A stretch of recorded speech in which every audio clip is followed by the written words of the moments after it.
Hello, good people. This is your guy, Mr. Educator, Mr. Communicator, Mr. Free Thinker, coming back at you live once again from the Lone Star State with another edition of the Media Mike Speaks. All right, good people, it is 5 minutes past the hour, and yes, as I stated before, we are the voice of the everyday citizen.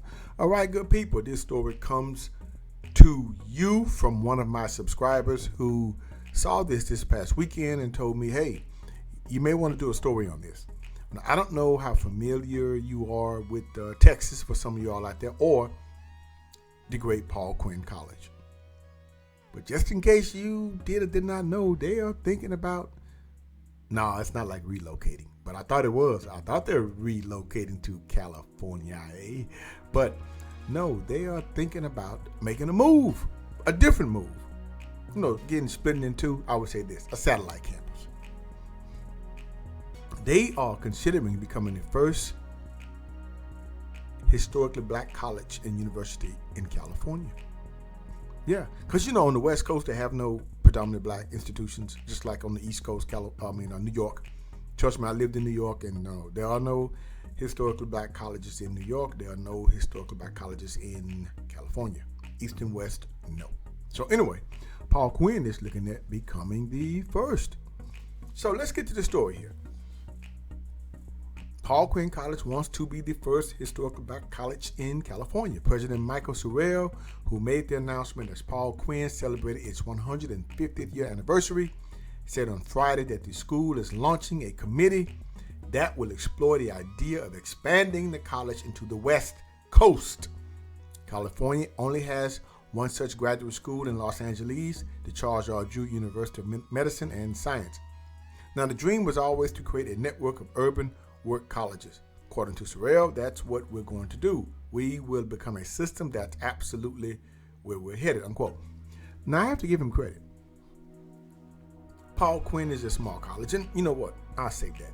Officials are specifically considering a campus in Oakland, part of the Bay Area.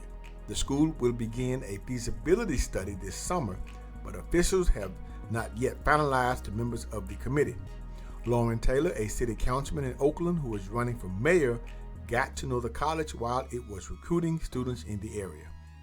Nearly half of students at Oakland Unified School District are Hispanic or Latino, and about 22% are black, according to the latest data from the California Department of Education.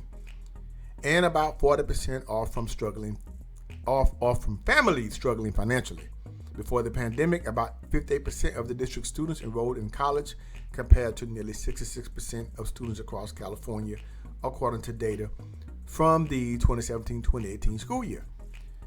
Now, Paul Quinn is known for actively recruiting students from historically underserved low-income neighborhoods that many other colleges overlook. After getting to know the school and its leaders, Taylor said he's overwhelmed at the way that it leads its students towards success, adding that his constituents will benefit greatly from its presence.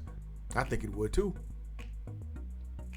Now, if you did not know a little bit of backstory here, historically, black colleges and universities such as Paul Quinn came about because of the community recognizing that we can't rely on others who aren't connected, aren't deeply ingrained into our community to really educate and take us to the next level.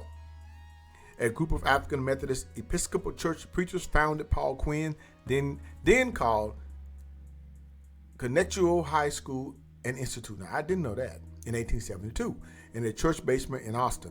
It originally aimed to educate freed slaves. The campus was moved to a former slave plantation in Waco before settling in southern Dallas.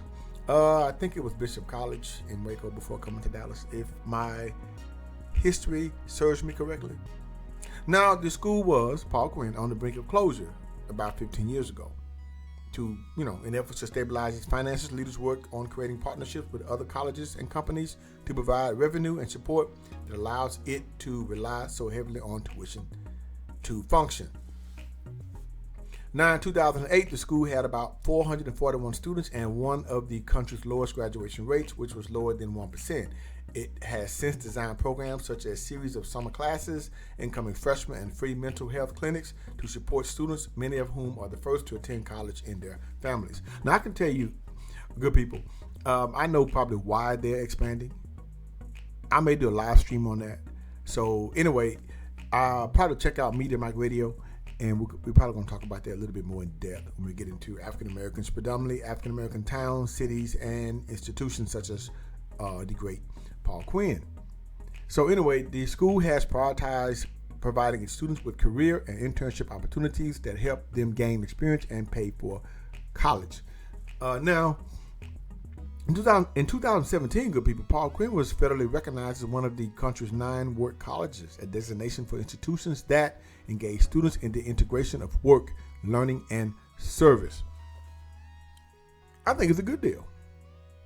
And as Paul Quinn seeks in an ambitious expansion, the school launched a 5-year fundraising campaign to further support its students and build its endowment. I think it's a good thing. What do you think, good people? I think they're on the move.